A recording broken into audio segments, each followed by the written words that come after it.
हुसैन रज़ी अल्लाह ताला अन्हु की बेटी सकीना बिनते हुसैन कहती हैं, ऐ कूफा के गद्दारों, ऐ कूफा के बदमाशों, ऐ कूफा के मुनाफिकों, ऐ तुमूनी सगीरा, बचपन में तुम लोगों ने मुझे यतीम कर दिया, वारमल तुमूनी कबीरा, जवानी में तुम लोगों ने मुझे बेवा कर दिया। तुमने मेरे बाप हजरत हुसैन को कत्ल किया, तुमने मेरे चचा हजरत हसन को कत्ल किया, तुमने मेरे शौहर मुसाब इब्न जुबैर को कत्ल किया, तुम ही लोगों ने हजरत हुसैन रज़ी अल्लाह ताला अन्हु। अल्लाह ने कहा तुमसे सवाल नहीं किया जाएगा कि अमीर मुआविया और हजरत अली के दरमियान दो जंगें हुई, उसमें सही कौन था, गलत कौन था, तुमसे सवाल नहीं किया जाएगा। वला तुसअलून अम्मा कानू यामलून, तुमसे सवाल नहीं किया जाएगा कि हजरत हसन रज़ियल्लाहु ताला अन्हु ने खिलाफत हाथ में आने के बाद अमीर मुआविया के हाथ में खिलाफत क्यों दे दिया। वला तुसअलून अम्मा कानू यामलून, तुमसे सवाल नहीं किया जाएगा कि अमीर मुआविया रज़ियल्लाहु ताला अन्हु 20 साल तक खलीफा रहे, उनकी खिलाफत दुरुस्त थी कि नहीं थी। वला तुसअलून अम्मा कानू यामलून, तुमसे सवाल नहीं किया जाएगा कि नवासे रसूल मौजूद थे,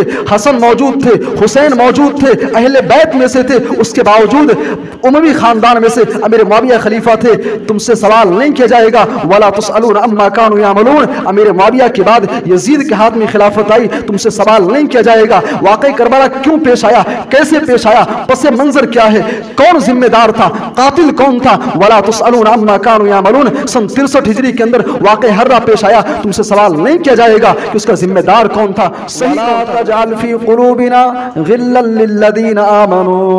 ऐ अल्लाह हमारे ईमान वाले भाइयों के खिलाफ हमारे दिल के अंदर बुग़्ज़ मत पैदा फरमा, हमारे दिल के अंदर कीना मत पैदा फरमा। वला तजाल फी कुलूबिना गिल्लन लिल्लदीन आमनू। ऐ अल्लाह अमीर मुआविया और हजरत अली के दरमियान जंग हुई, कहीं ऐसा ना हो हजरत अली की हिमायत करते हुए हम अमीर मुआविया रज़ियल्लाहु ताला अन्हु की शान में गुस्ताखी कर जाए, या अमीर मुआविया रज़ियल्लाहु अन्हु की हिमायत में हजरत अली की शान में गुस्ताखी कर जाए। ऐ अल्लाह सहाबे किराम के ताल्लुक से, हमारे ईमान वाले भाइयों के ताल्लुक से हमारे दिल के अंदर बुग़्ज़ और कीना कपट मत पैदा फरमा। नहमदुहु व नस्तईनुहु व नस्तगफिरुह व नऊज़ु बिल्लाहि मिन शुरूरि अनफुसिना व मिन सय्यिआति अमालिना।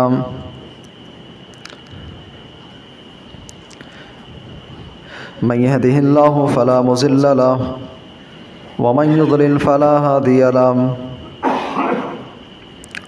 व अशहदु अल्ला इलाहा इल्लल्लाहु वहदहु ला शरीका लहु व अशहदु अन्न मुहम्मदन अब्दुहु व रसूलुहु।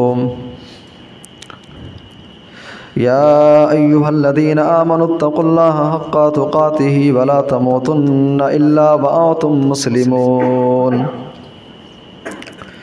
या अय्युहन्नासुत्तक़ू रब्बकुमुल्लज़ी ख़लक़कुम मिन नफ़्सिन वाहिदा व ख़लक़ मिन्हा ज़ौजहा व बत्थ मिन्हुमा रिजालन कसीरन व निसाअ वत्तक़ुल्लाहल्लज़ी तसाअलून बिही वल अर्हाम इन्नल्लाहा काना अलैकुम रक़ीबा। या अय्युहल्लज़ीना आमनुत्तक़ुल्लाहा व क़ूलू क़ौलन सदीदा युस्लिह लकुम अअमालकुम व यग़फ़िर लकुम ज़ुनूबकुम व मन युतिइल्लाहा व रसूलहु फ़क़द फ़ाज़ फ़ौज़न अज़ीमा। अम्मा बअदु फ़इन्न खैरल हदीस किताबुल्लाह व खैरल हदी हदी मुहम्मदिन सल्लल्लाहु अलैहि वसल्लम व शर्रल उमूरि मुहदसातुहा व कुल्लु मुहदसतिन बिदअह व कुल्लु बिदअतिन ज़लालह व कुल्लु ज़लालतिन फिन्नार। फ़अऊज़ु बिल्लाहि मिनश शैतानिर रजीम। बिस्मिल्लाहिर रहमानिर रहीम। तिल्का उम्मतुन क़द ख़लत लहा मा कसबत व लकुम मा कसबतुम वला तुसअलून अम्मा कानू यअमलून।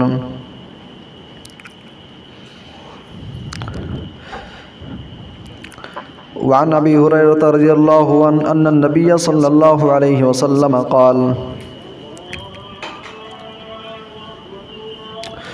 मन अहब्बल हसन वल हुसैन फ़क़द अहब्बनी व मन अबग़ज़हुमा फ़क़द अबग़ज़नी। रवाहु इब्न माजाह व हसनहुल अलबानी रहमहुल्लाह। सदा चश्मे सदाकत से दिखाया क्या गया हमको, सदा चश्मे सदाकत से दिखाया क्या गया हमको, फसाना और था लेकिन बताया क्या गया हमको। इलाही कर अताम सिद्क़े मकाली इब्न आदम को, हुआ था करबला में क्या सुनाया क्या गया हमको।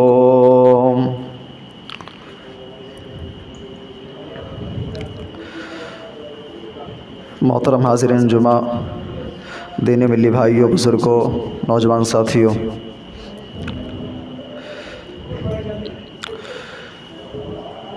इंशाअल्लाह अज़ीज़ आज हम जिस मौजू पर बात करेंगे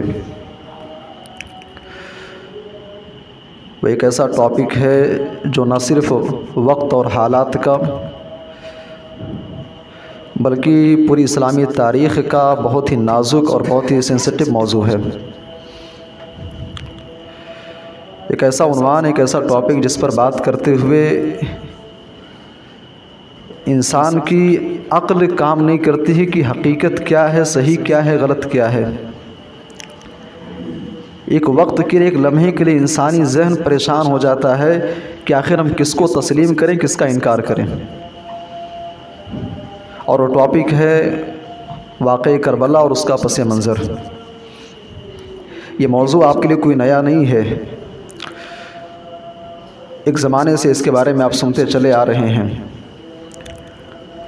इसकी हकीकत क्या है, इस ताल्लुक़ से जो झूठी बातें, जो खुराफात, जो बिदात हमारे समाज के अंदर फैलाई गई हैं, इंशाअल्लाह अज़ीज़ हम हकीकत की रोशनी में, तारीख़ की रोशनी में जो सही तस्वीर है, जो सही रुख है, जो सही पहलू है, हम उसको समझने की कोशिश करेंगे।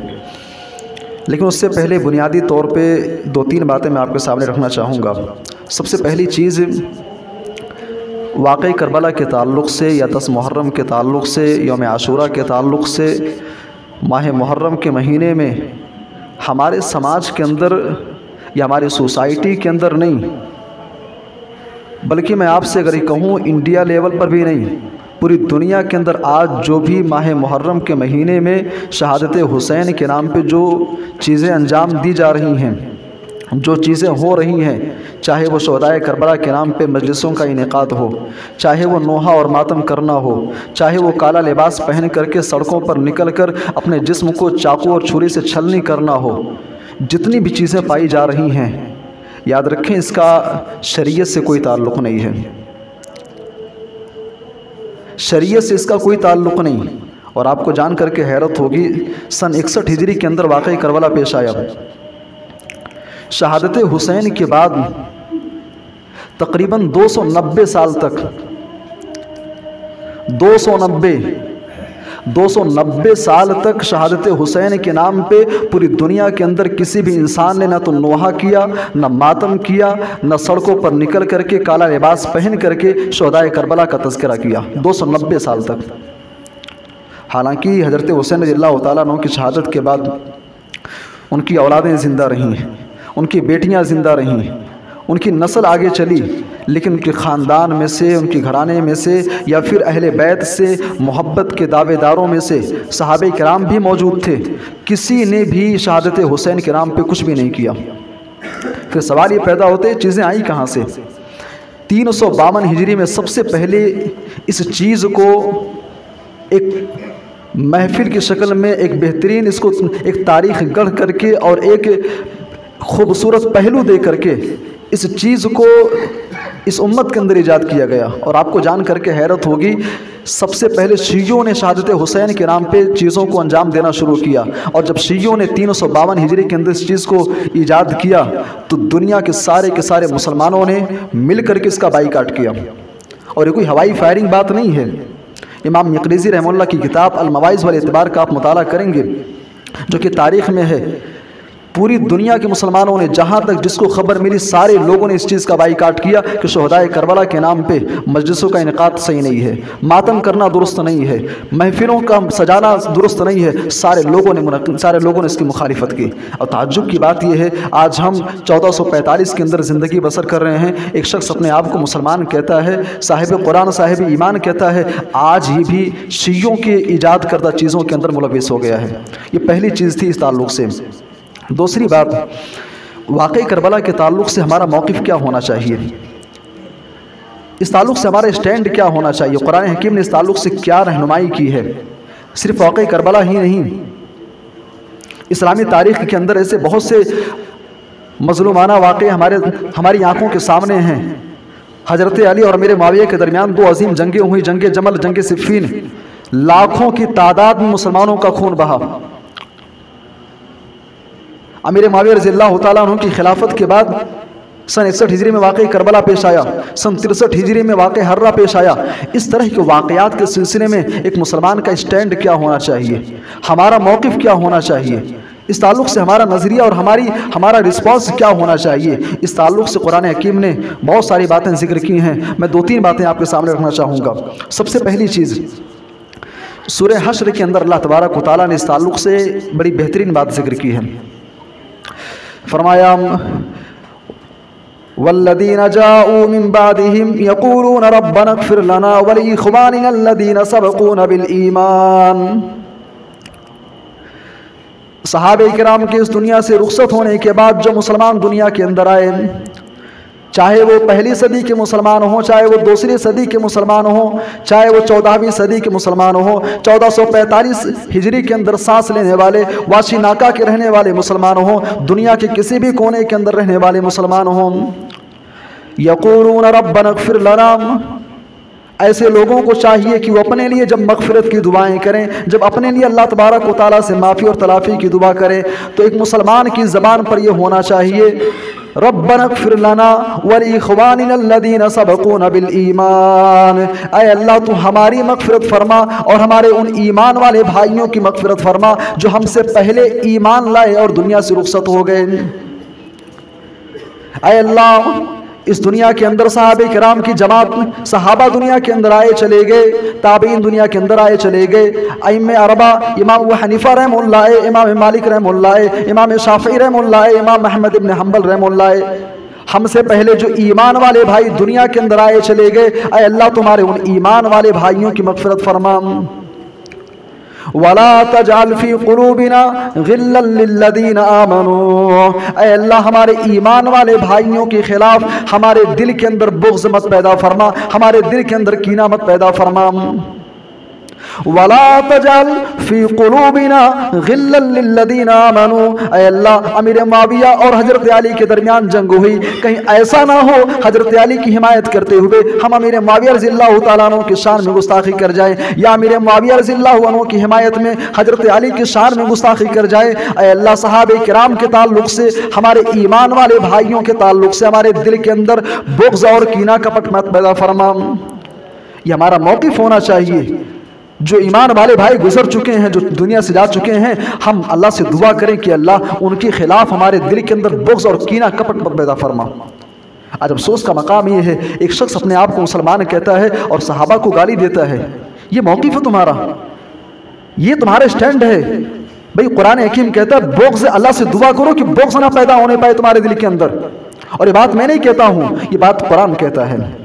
दूसरा मौक़िफ़ क्या होना चाहिए, सूरह बकरा आयत नंबर 141 के अंदर अल्लाह ने फरमाया, तिलका उम्मतुन क़द खलत लहा मा कसबत व लकुम मा कसबतुम। ऐ लोगो, दुनिया के अंदर वो एक उम्मत थी, वो एक जमात थी जो आई और चली गई। लहा मा कसबत व लकुम मा कसबतुम, उन्होंने जो आमाल किए हैं, जो चीज़ें उन्होंने अंजाम दी हैं, उन्हें उनके आमाल का बदला दिया जाएगा। व लकुम मा कसबतुम, और तुम जो काम कर रहे हो इसका तुमको हिसाब देना पड़ेगा, इसे तुमको जवाब देना पड़ेगा। लहा मा कसबत व लकुम मा कसबतुम। हमसे पहले जो ईमान वाले भाई गुजरे हैं उन्होंने जो किया सो किया, उनका मामला उनके हवाले है, अल्लाह उनका हिसाब किताब लेगा। वलकुम मा कसबतुम, और जो हम कर रहे हैं अल्लाह हमसे पूछेगा। वला तुसअलून अम्मा कानू यामलून। आयत करीमा के आखिर में अल्लाह ने बड़ी ज़बरदस्त बात कही। अल्लाह ने कहा तुमसे सवाल नहीं किया जाएगा कि अमीर मुआविया और हजरत अली के दरमियान दो जंगें हुई, उसमें सही कौन था गलत कौन था, तुमसे सवाल नहीं किया जाएगा। वला तुसअलून अम्मा कानू यामलून, तुमसे सवाल नहीं किया जाएगा कि हजरत हसन रज़ियल्लाहु ताला अन्हु ने खिलाफत हाथ में आने के बाद अमीर मुआविया के हाथ में खिलाफत क्यों दे दिया। वला तुसअलून अम्मा कानू यामलून, तुमसे सवाल नहीं किया जाएगा कि अमीर मुआविया रज़ियल्लाहु ताला अन्हु 20 साल तक खलीफा रहे, उनकी खिलाफत दुरुस्त थी कि नहीं थी। वला तुसअलून अम्मा कानू यामलून, तुमसे सवाल नहीं किया जाएगा कि नवासे रसूल मौजूद थे, हसन मौजूद थे, हुसैन मौजूद थे, अहले बैत में से थे, उसके बावजूद उमवी खानदान में से अमीर मुआविया खलीफा थे, तुमसे सवाल नहीं किया जाएगा। वला तुसअलून अम्मा कानू यामलून, अमीर मुआविया के बाद यजीद के हाथ में खिलाफत आई, तुमसे सवाल नहीं किया जाएगा वाकई करबला क्यों पेश आया, कैसे पेश आया, पस मंजर क्या है, कौन जिम्मेदार था, कातिल कौन था। वला तुसअलून अम्मा कानू यामलून, सन 63 हिजरी के अंदर वाकई हर्रा पेश आया, तुमसे सवाल नहीं किया जाएगा कि उसका जिम्मेदार कौन था, सही कौन था, गलत कौन था। वला तुसअलून अम्मा कानू यामलून। मेरे भाई और दोस्तों, कुरान हकीम का ये मौक़िफ़ कुरान हकीम ने बयान किया है। मेरे भाई और दोस्तों, ये दो बातें हैं और भी बहुत सारी चीज़ें हैं इस ताल्लुक़ से। हम तीसरे पॉइंट पर आते हैं। वाक़ई करबला का जब तज़किरा होता है, वाक़ई करबला के तज़किरे के हवाले से अगर सारी बातें बयान कर दी जाएं, लेकिन अगर नवासे रसूल हज़रत हुसैन का तज़किरा ना हो तो फिर बात अधूरी और नाक़िस रह जाएगी। नवासे रसूल हज़रत हुसैन हैं कौन? हज़रत अली के बेटे हैं, नबी सल्लल्लाहु अलैहि वसल्लम की छोटी बेटी फ़ातिमा के जिगर के टुकड़े हैं। ये वो सहाबी हैं जिनके बारे में अल्लाह के नबी सल्लल्लाहु अलैहि वसल्लम ने फरमाया, अल हसन वल हुसैन सय्यद शबाब अहलिल जन्नह। हुसैन और हसन का मकाम तो ये है, ये जन्नत के नौजवानों के सरदार हैं। भाई जन्नत के अंदर सारे जवान होंगे, लेकिन दुनिया के अंदर जिसका इंतकाल जवानी के आलम में हुआ है, अल्लाह के नबी कहते हैं ऐसे नौजवानों के सरदार हसन और हुसैन होंगे। और अल्लाह के नबी सल्लल्लाहु अलैहि वसल्लम, सुनन इब्न माजा की रिवायत, अल्लाह के नबी कहते हैं मन अहब्बल हसन वल हुसैन फ़क़द अहब्बनी, जिसके दिल में हसन की मोहब्बत है, जिसके दिल में हुसैन की मोहब्बत है, गोया कि वो अपने नबी से मोहब्बत कर रहा है। और जिसके दिल में हसन हुसैन की मोहब्बत नहीं है, गोया कि वो अपने नबी से नफरत कर रहा है, अपने नबी से बुग़्ज़ कर रहा है। मेरे भाई और दोस्तों, एक मुसलमान होने के नाते हमारे दिल में हसन की मोहब्बत है, हमारे दिल में नवासे रसूल हुसैन की मोहब्बत है, हमारे दिल में अहले बैत की मोहब्बत है। लेकिन मोहब्बत का ये माना नहीं है कि हम शरीयत के सारी हदों को तोड़ करके हम वो तमाम चीज़ों को अंजाम दें, वो तमाम खुराफात को अंजाम दें जिसको आमिना के लाल जनाब मोहम्मद रसूलुल्लाह ने जिससे रोका था। हम मोहब्बत ज़रूर करते हैं, लेकिन मोहब्बत का ये माना नहीं है कि हम शरीयत की खिलाफ वर्जी करें। मोहब्बत का माना ये नहीं है कि हम मोहब्बत में गुलू से काम लें, इस कदर आगे बढ़ जाएं कि हम बिदात व खुराफात को अंजाम देना शुरू कर दें। और हज़रत हुसैन रज़ियल्लाहु ताला अन्हु के ताल्लुक़ से मुस्नद अहमद की रिवायत भी आपके सामने होनी चाहिए। हज़रत अली रज़ियल्लाहु ताला अन्हु जंग सिफ़ीन के लिए रवाना हो रहे थे। दरियाए फ़ुरात के पास हज़रत अली पहुँचते हैं, वहाँ पर ठहरते हैं, लोगों से सवाल करते हैं कि ये कौन सी जगह है। लोगों ने बताया कि ये करबला का मैदान है। हज़रत अली रज़ियल्लाहु ताला अन्हु जब उनसे बताया गया कि अय अली ये करबला का मैदान है, हज़रत अली रज़ियल्लाहु ताला अन्हु इतना सुनना था कि उनकी आंखों से आंसू जारी हो गए। सवाल करने वाले ने सवाल किया कि आखिर क्यों रो रहे हैं।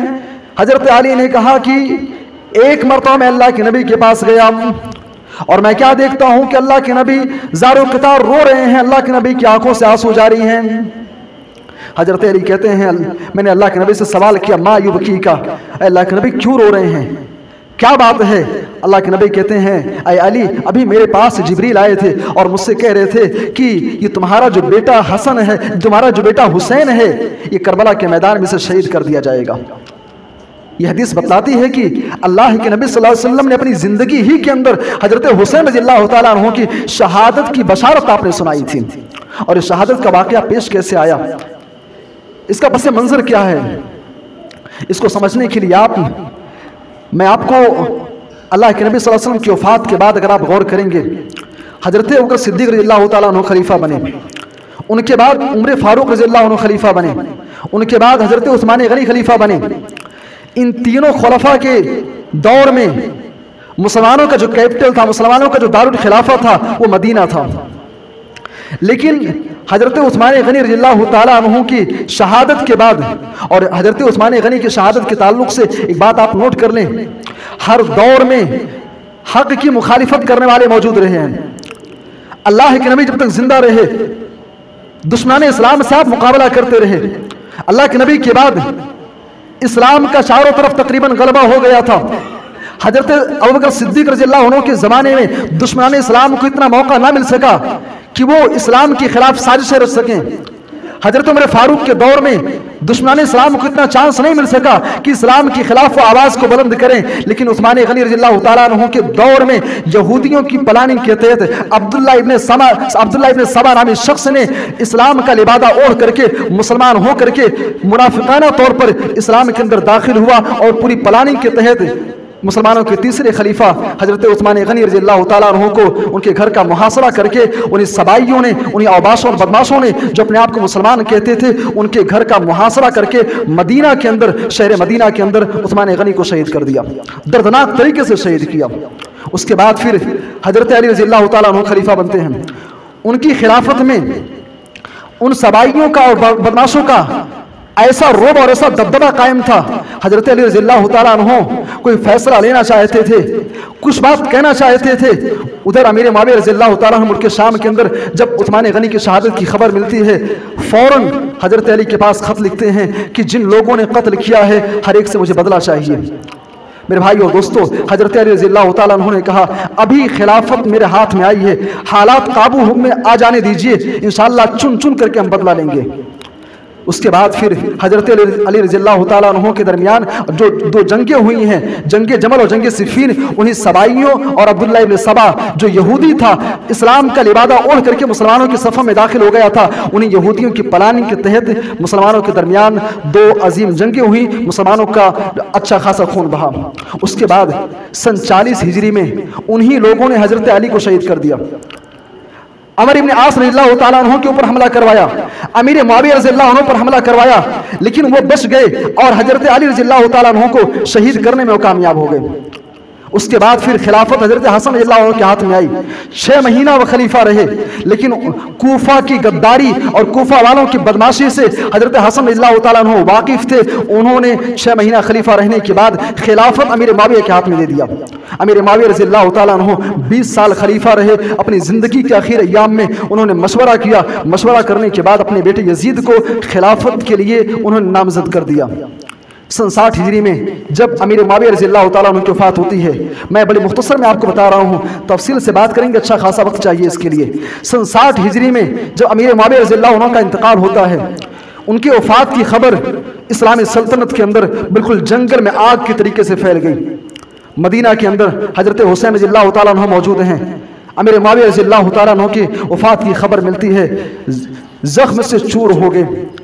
उनका दिल छलनी हो गया कि आज इस्लाम का एक मजबूत किला टूट गया। अब्दुल्ला इब्न अब्बास रज़ियल्लाहु ताला अन्हु मक्का के अंदर मौजूद हैं। अमीर मुआविया रज़ियल्लाहु अन्हु की वफ़ात की खबर मिलती है, ज़ारो कतार रोने लगे कि आज एक और किला इस्लाम का टूट गया। और अमीर मुआविया रज़ियल्लाहु ताला अन्हु अपनी ज़िंदगी के अंदर अपने बेटे यजीद को उन्होंने वसीयत की कि मेरे मरने के बाद, मेरे इंतकाल के बाद पूरी इस्लामी सल्तनत के सारे लोग तुम्हारे हाथ पर बैत कर लेंगे। सिर्फ 4 लोग ऐसे हैं, ये इराक के लोग, कूफा के गद्दार तुम्हारे खिलाफ उनको उठाएंगे। और 4 लोगों का नाम लेकर के अमीर मुआविया रज़ियल्लाहु ताला अन्हु ने एक का नाम लिया कि कूफा के गद्दार इन्हीं 4 लोगों को तुम्हारे खिलाफ बुलंद कर सकते हैं, तुम्हारे खिलाफ उठा सकते हैं। नंबर 1 अब्दुल्ला इब्न उमर, नंबर 2 अब्दुल्ला इब्न अब्बास, नंबर 3 अब्दुल्ला इब्न जुबैर और नंबर 4 नवासे रसूल हजरत हुसैन रज़ियल्लाहु अन्हु। अमीर मुआविया रज़ियल्लाहु ताला अन्हु 40 साल तक उन्होंने सियासत से उनका बड़ा गहरा ताल्लुक था, बड़े दूर अंदेश थे। उन्होंने कहा 4 लोगों को इराक के लोग तुम्हारे खिलाफ, हुकूमत के खिलाफ ये खुरूज करने के लिए और तुम्हारे खिलाफ इनको उठा सकते हैं। और ऐसा हुआ भी, सारे लोगों ने बैत कर ली, सारे लोगों ने यजीद इब्न मुआविया के हाथ पर बैत कर ली। सिर्फ 4 लोग बाकी बचे थे, यही 4 लोग। फिर बाद में अब्दुल्ला इब्न उमर और अब्दुल्ला इब्न अब्बास, इन्होंने यजीद इब्न मुआविया के हाथ पर बैत कर ली और हजरत हुसैन रज़ियल्लाहु अन्हु और अब्दुल्ला इब्न जुबैर से कहा कि तुम लोग भी यजीद इब्न मुआविया के हाथ पर बैत कर लो और मुसलमानों की जमात के दरमियान इख्तिलाफ मत पैदा करो। ये तारीखी अल्फाज हैं। अब्दुल्ला इब्न उमर रज़ियल्लाहु ताला अन्हु ने बाज़ाब्ता तौर पे खिताब करके कहा कि आप दोनों भी बैत कर लीजिए, अगर बैत नहीं करेंगे तो उम्मत के अंदर खलफशार हो जाएगा, उम्मत के अंदर फिर से इंतशार पैदा हो जाएगा। लेकिन मामला कुछ और था। अमीर माविया रज़ियल्लाहु ताला अन्हु की वफ़ात की खबर मिलती है। हज़रत हुसैन रज़ियल्लाहु ताला अन्हु के पास यजीद का गवर्नर बैत लेने के लिए पहुंचता है। हज़रत हुसैन रज़ियल्लाहु ताला अन्हु कहते हैं अभी अमीरुल मोमिनीन अमीर माविया रज़ियल्लाहु ताला अन्हु की वफ़ात की खबर मिली है, हम बाद में अलल ऐलान लोगों के सामने हम बैत करेंगे। उसके बाद 1-2 दिन का वक्फा गुजर गया।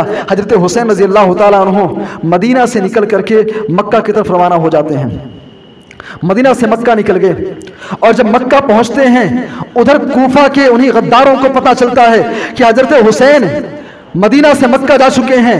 फौरन उन्होंने खत पे खत लिखना शुरू कर दिया, खुतूत पे खुतूत लिखने शुरू कर दिए। तारीखी रिवायतें बतलाती हैं यहां तक कि 2 बोरी खुतूत से, लेटर से 2 बोरियां भर गई। हज़रत हुसैन के पास खत लिखते हैं कि आप कूफा तशरीफ लाएं, हमारा कोई इमाम नहीं है, हमारा कोई कायद नहीं है, आप आइए, हम यजीद की बैत को हम तस्लीम नहीं करते हैं, हम आपके हाथ पर बैत करने को तैयार हैं।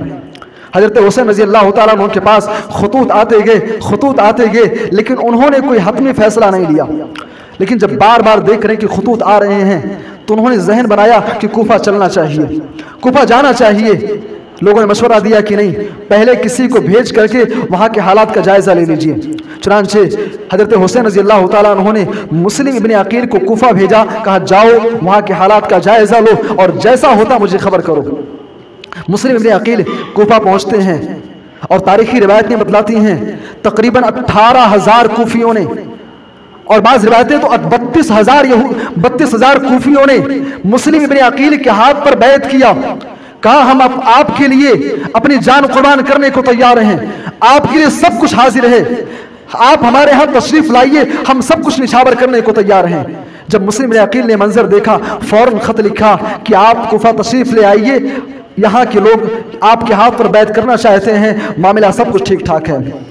इधर यजीद इब्न मुआविया को दिमश्क के अंदर पता चलता है कि कूफा के अंदर बगावत की आग भड़काई जा रही है। यजीद इब्न मुआविया ने बसरा से उबैदुल्लाह इब्न ज़ियाद को फौरन हुक्म दिया कि तुम कूफा के अंदर जाओ और कूफा में जा करके जो बगावत की आग उठाई जा रही है उसको खत्म करने की कोशिश करो। उबैदुल्लाह इब्न ज़ियाद बसरा से कूफा के लिए 18 लोगों की जमात में रवाना होता है और इधर मक्का से नवासे रसूल कूफा के लिए रवाना हो रहे हैं और उधर कूफा के अंदर मुस्लिम इब्न अकील 32,000 कूफी उनके हाथ पर बैत कर रहे हैं। 32,000 कूफी उनके हाथ पर बैत कर रहे हैं कि हम आपके लिए अपनी जान को कुर्बान करने को तैयार हैं। 3 सिचुएशन है। उबैदुल्लाह इब्न ज़ियाद कूफा आ रहा है, हजरत हुसैन मक्का से कूफा आ रहे हैं और मुस्लिम इब्न अकील कूफा के अंदर हैं।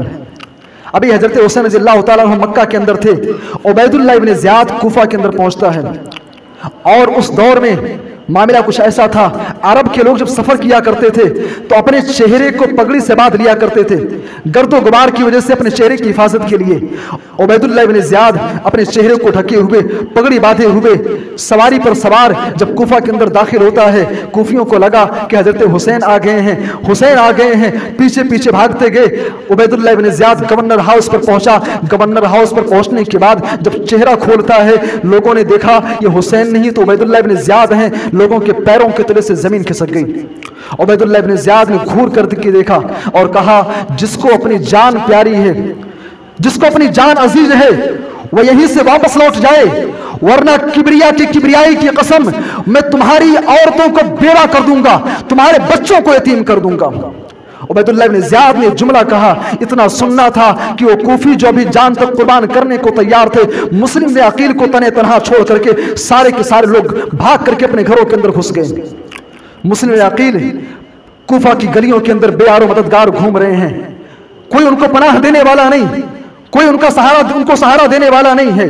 मुस्लिम अकील को उबैदुल्लाह इब्न ज़ियाद के फौजियों ने पकड़ करके कूफा के अंदर उनको कत्ल कर दिया। और उधर मुस्लिम अकील ने इंतकाल से पहले कत्ल किए जाने से पहले उन्होंने एक लेटर हजरत हुसैन रज़ियल्लाहु ताला अन्हु के पास लिखवा दिया था कि उनको कह दिया जाए आप कूफा तशरीफ मत ले आइए, यहाँ के लोग गद्दार हैं, यहाँ के लोग वफा नहीं करेंगे। उधर हजरत हुसैन रजी अल्लाह ताला अन्हु मक्का से निकल रहे हैं, सहाबा मौजूद हैं, सहाबा मना कर रहे हैं कि आप कूफा मत जाइए, कूफा के लोग गद्दार हैं, कूफा के वही लोग हैं जिन्होंने आपके वालिद मोहतरम हजरत अली को शहीद किया, ये वही लोग हैं जिन्होंने आपके भाई हजरत हसन को शहीद किया, अरे ये वही लोग हैं जिन्होंने मुसलमानों के खिलाफ कभी भी इनसे खैर को देखा नहीं गया, ये आपके साथ वफा नहीं करेंगे, आप कूफा मत जाइए। बड़ी कोशिशें की गई, बहुत रोकने की कोशिश की गई, लेकिन हजरत हुसैन रजी अल्लाह ताला अन्हु सफर का अज़्म कर चुके थे, इरादा बना चुके थे कि कूफा जाना है तो जाना है। निकल चुके हैं, मक्का से निकल रहे हैं, रास्ते में अरब के एक मशहूर शायर फरजदक से मुलाकात होती है। अरब का मशहूर शायर फरजदक कहता है कि आप कूफा मत जाइए, वहां के लोग अच्छे नहीं हैं, वफा नहीं करेंगे आपके साथ। उसने भी रोकने की कोशिश की, लेकिन हजरत हुसैन ने कहा अब इरादा बना चुका हूं, निकल चुका हूं तो जाना है, मेरे पास खतूत हैं, लोगों ने मुझे बुलाया, मुझे जाना है। हजरत हुसैन अपने अहले खाना के साथ, बीवियों के साथ, बच्चों के साथ कूफा रवाना हो रहे हैं। जब कादसिया के मकाम पर पहुंचते हैं, मुस्लिम इब्न अकील की वफात की खबर मिलती है। उनको पता चला कि मुस्लिम अकील को कूफा के अंदर उनको कत्ल कर दिया गया। हजरत हुसैन रज़ी अल्लाह ताला अन्हु उस मौके पर उन्होंने सोचा कि यहाँ से वापस हो जाना चाहिए, वहां से वापस होना चाहते थे, लेकिन मुस्लिम अकील के जो खानदान के लोग थे, जो उनके भाई थे, जो उनके रिश्तेदार थे, उन्होंने कहा नहीं, अपने भाई के खून का बदला हम लेंगे, हम कूफा चलेंगे, अपने भाई के खून का बदला हम लेकर के रहेंगे। उन्होंने हमारे भाई के साथ अच्छा नहीं किया है। बेर कैफ हजरत हुसैन रज़ी अल्लाह ताला अन्हु वहां से जब आगे बढ़ते हैं तो कूफा जाने के बजाय, मक्का से निकले हैं, कूफा जाने के बजाय दिमश्क के रास्ते पर मैदान करबला के अंदर, मैदान करबला का रुख करते हैं, दिमश्क का रुख करते हैं। और मैदान करबला के अंदर जब पहुंचते हैं तो उमर इब्न सईद से या उमर इब्न साद से उनकी मुलाकात होती है। ये उबैदुल्लाह, ये यजीद इब्न मुआविया की तरफ से एक दस्ता था, एक लश्कर था, उमर इब्न साद से उनकी मुलाकात होती है। वहां पे बहुत सारी बातें चित हुई। 2 मुहर्रम की तारीख थी, 2 मुहर्रम को नवासे रसूल अहले बैत के साथ, अपनी बीबी और बच्चों के साथ मैदान करबला के अंदर पहुंचे हैं। उमर बिन साद से मुलाकात होती है, ये बातचीत होती है, तफसील का वाकया है। 3 शराइत उन्होंने रखे, कहा मैं जहां से वापस आया हूं मुझे वहां वापस जाने दो, या फिर मुझे किसी सरहद पर छोड़ दो, मैं वहां जंग करते हुए शहीद हो जाऊंगा, या फिर तीसरी शर्त यह है मुझे यजीद इब्न मुआविया के पास ले चलो। इमाम सुयूती रहमुल्लाह अपनी किताब तारीखुल खुलफा के अंदर लिखते हैं कि तीसरी जो उनकी बात थी कि मुझे यजीद के पास जाने दो, उसका मतलब यह था कि यजीद के खिलाफ वो नहीं थे, यजीद के हाथ पर बैत करना चाहते थे। ये 3 शराइत उन्होंने रखे। उमर बिन साद ने वो तीनों शराइत कूफा के अंदर उबैदुल्लाह इब्न ज़ियाद के पास भेजा, कहा ये 3 शराइत हजरत हुसैन रज़ी अल्लाह ताला अन्हु के हैं, इनमें से कोई एक शर्त मंजूर कर लिया जाए। उबैदुल्लाह इब्न ज़ियाद ने, वो जालिम जरूर था, लेकिन उसने तीसरी शर्त को मंजूर किया कि नवासे रसूल को यजीद इब्न मुआविया के पास भेजा जाए, यजीद इब्न मुआविया के पास भेजा जाए। लेकिन कूफा के उन्हीं गद्दारों ने, जिनका असल मकसद, जिनका असल मिशन ये था कि इस्लाम को दागदार किया जाए, इस्लाम के किले को कमजोर किया जाए, मुसलमानों को नुकसान पहुंचाया जाए, जिनका मकसद ये था कि अहले बैत से बगावत करके अहले बैत को तकलीफ पहुंचाई जाए, कूफा के उन्हीं गद्दारों ने उबैदुल्लाह इब्न ज़ियाद के कान भरे, कहा नहीं, आज हुसैन हमारे हाथ में आ गए हैं, उनको हाथ से हम जाने नहीं देंगे, हम उनके खिलाफ हम जंग करेंगे, उनको कत्ल करेंगे। ये कूफा के गद्दारों का हाल था। और 2 मुहर्रम को मैदान करबला में पहुंचे हैं। धीरे धीरे 10 मुहर्रम की तारीख आती है। आपको जान करके हैरत होगी, जब कूफा के लोग हजरत हुसैन रज़ी अल्लाह ताला अन्हु से लड़ने के लिए आते हैं, हजरत हुसैन रज़ी अल्लाह ताला अन्हु ने अबुल कलाम आज़ाद रहमुल्लाह की तहकीक के मुताबिक कूफा के लोगों को जब हजरत हुसैन ने देखा, एक एक का नाम लिया कि तुमने मुझे खत लिख करके मक्का से मुझे बुलाया, तुमने खत लिख करके मुझे बुलाया, तुमने खत लिख करके मुझे बुलाया, और आज तुम मुझसे जंग करने के लिए आए हो, आज तुम मुझे मारना चाहते हो, खत लिख करके तुमने बुलाया और तुम कत्ल करना चाहते हो। मेरे भाई और दोस्तों, वही लोग जिन्होंने आपको मक्का से कूफा बुलाया था, वही लोग आपसे किताल करने के लिए, आपसे जंग करने के लिए करबला के मैदान में आपको मारने के लिए आए हुए हैं। और फिर हुआ क्या, अल्लाह के नबी की पेशीन गोई सच साबित हुई। हजरत हुसैन रज़ी अल्लाह ताला अन्हु मैदान करबला के अंदर 10 मुहर्रम को दर्दनाक तरीके से शहीद कर दिए गए। इन्ना लिल्लाहि व इन्ना इलैहि राजिऊन। और इस वाक़े के ताल्लुक से आज आप सुनते होंगे सोशल मीडिया पे बहुत सारी बातें कही जाती हैं, बड़ी लंबी जंग हुई, ऐसा हुआ वैसा हुआ, बहुत सारी चीजें सुनाई जाती हैं। अल्लामा एहसान लाही ज़हीर रहमुल्लाह के मुताबिक, तहकीक के मुताबिक, मैदान करबला के अंदर जो लड़ाई हुई वो 2 घंटे से 2.5 घंटे की लड़ाई थी। 2 से 2.5 घंटे की लड़ाई थी। और जो मुखालिफ थे वो सारे के सारे कूफी थे। आज लोग तरह तरह की बातें करते हैं। शहादत हुसैन का असल जिम्मेदार कौन था? शहादत हुसैन का असल जिम्मेदार कौन था? किसने कत्ल किया? आज तरह तरह की बातें कही जाती हैं। लोग सिद्दीक़ अकबर का नाम लेते हैं, लोग उमर फारूक का नाम लेते हैं, लोग उस्मान गनी का नाम लेते हैं। मैं पूछना चाहता हूं, वाक़ई करबला सन 61 हिजरी में पेश आया। वाक़ई करबला के पेश आने से पहले तकरीबन 48 साल पहले सिद्दीक़ अकबर दुनिया से रुखसत हो चुके थे। उमर फारूक तकरीबन 37 साल पहले दुनिया से रुखसत हो गए। हजरत उस्मान गनी वाकई करबला पेश आने से तकरीबन 25 साल पहले इस दुनिया से रुखसत हो गए। उनका हाथ कहां से आ गया? लोग कहते हैं वाकई करबला में मुआविया की बेटी यजीद का हाथ था। ये बड़ा संगीन मसला है और ये बड़ा ही जबरदस्त मसला है भाई। इस मसले पर अगर बात की जाए तो बहुत से लोग नाराज हो जाएंगे कि यजीद ही का हाथ था। भाई यजीद ही कातिल है, यजीद ही ने शहीद करवाया था, यजीद ही की फौज थी, यजीद ही का दस्ता था, यजीद ही असल जिम्मेदार था। मेरे भाई और दोस्तों, मैं बड़े ही प्यार से कहना चाहूंगा, बड़े ही नर्म लहजे से आपसे कहना चाहूंगा, जाओ आप तारीख का मुताला कर लो। एक बात में एक एग्जाम्पल के जरिए से, कातिलीन हुसैन का असल जिम्मेदार कौन था, कातिलीन हुसैन कौन थे, मैं आपको एक मिसाल के जरिए समझाना चाहूंगा। आपके घर के अंदर, मैं वाशी नाका के अंदर तकरीबन मेरा 1.5 महीना हुआ है। मैं आप में से किसी को नहीं जानता। अगर किसी से मुलाकात है तो दुआ सलाम है। आपका घर कहां है क्या मुझे नहीं मालूम। आपके घर के अंदर अगर कोई हादसा पेश आता है, आप ज्यादा बेहतर जानोगे मेरे मुकाबले में। मुझे क्या पता भाई, आप घर के अंदर मौजूद हो, आपके घर में क्या वाकया पेश आया, यह आप मुझसे बेहतर जानोगे। आपसे बेहतर कोई नहीं बता सकता है। शहादत हुसैन का असल जिम्मेदार कौन था? आइए करबला की कहानी अहले बैत की ज़बानी सुनते हैं। करबला का जिम्मेदार कौन था? शहादत हुसैन का जिम्मेदार कौन था? आइए हजरत हुसैन रज़ियल्लाहु ताला अन्हु की औलाद से पूछ लीजिए।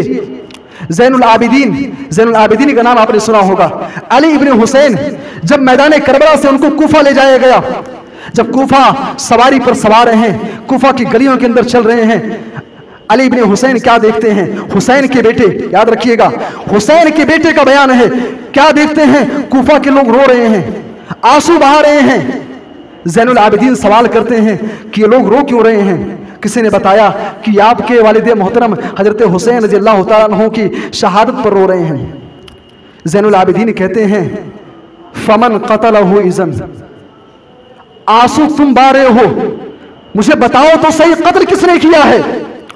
कातिल तुम हो, कत्ल तुमने किया है और तुम खुद ही आंसू बहा रहे हो। यह हुसैन के बेटे का बयान है। भाई शहादत हुसैन का जिम्मेदार कौन है? हजरत हुसैन की बेटी सकीना बिनते हुसैन से पूछ लो। सकीना बिनते हुसैन खाने काबा के तवाफ के लिए जा रही हैं और बाद तारीखी रिवायतें कहती हैं तवाफ करके वापस आ रही थी। लोगों ने कहा, ऐ हुसैन की बेटी, अल्लाह तेरा खैर करे, तुम अहले बैत में से हो।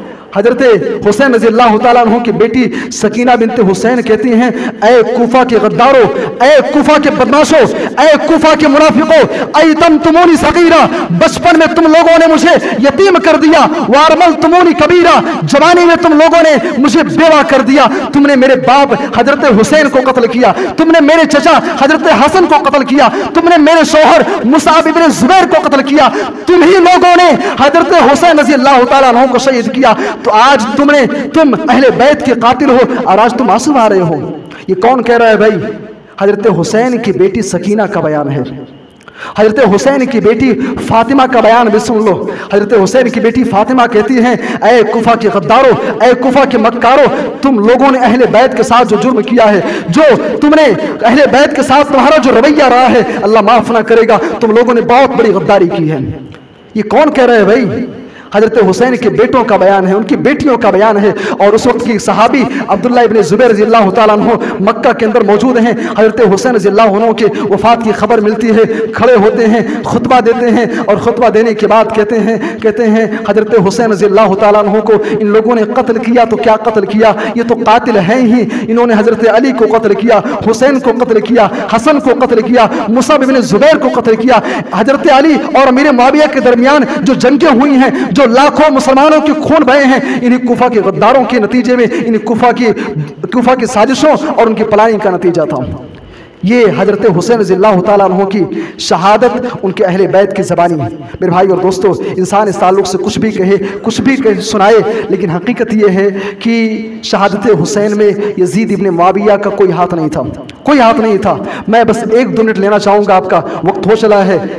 लोग कहते हैं कि अगर यज़ीद इब्न मुआविया का हाथ नहीं था, ये मसला भी आप क्लियर कर लें, ये मसला भी आप हल करते जाएं। लोग कहते हैं अगर यज़ीद इब्न मुआविया का हाथ नहीं था तो यज़ीद इब्न मुआविया ने उन अहबाशों के खिलाफ आखिर एक्शन क्यों नहीं लिया? उनके खिलाफ एक्शन क्यों नहीं लिया? उनको कत्ल क्यों नहीं किया? उनको मारा क्यों नहीं?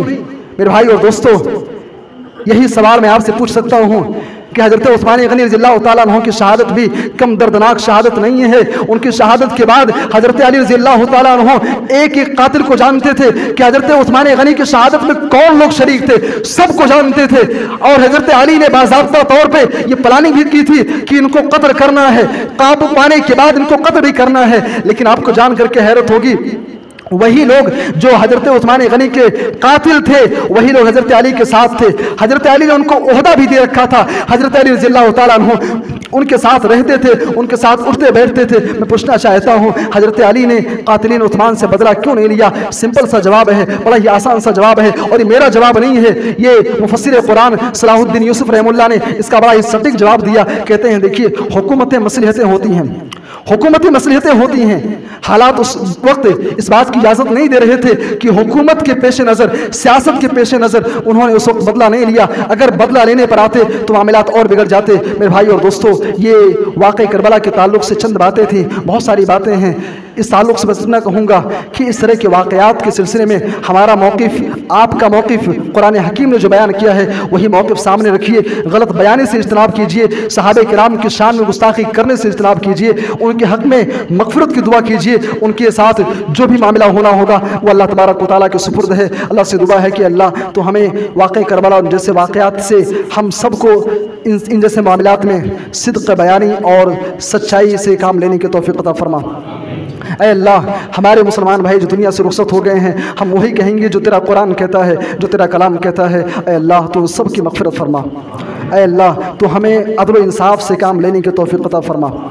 ऐ अल्लाह, उम्मत के अंदर आज बहुत से बिदात खुराफात राइज हैं। ऐ अल्लाह, तो उम्मत को सही डगर पर, सीधे रास्ते पर कायम कर, उनको सीधे रास्ते पर ला करके खड़ा कर दे। आमीन। तक़ब्बल या रब्बल आलमीन। व आखिरु दावाना।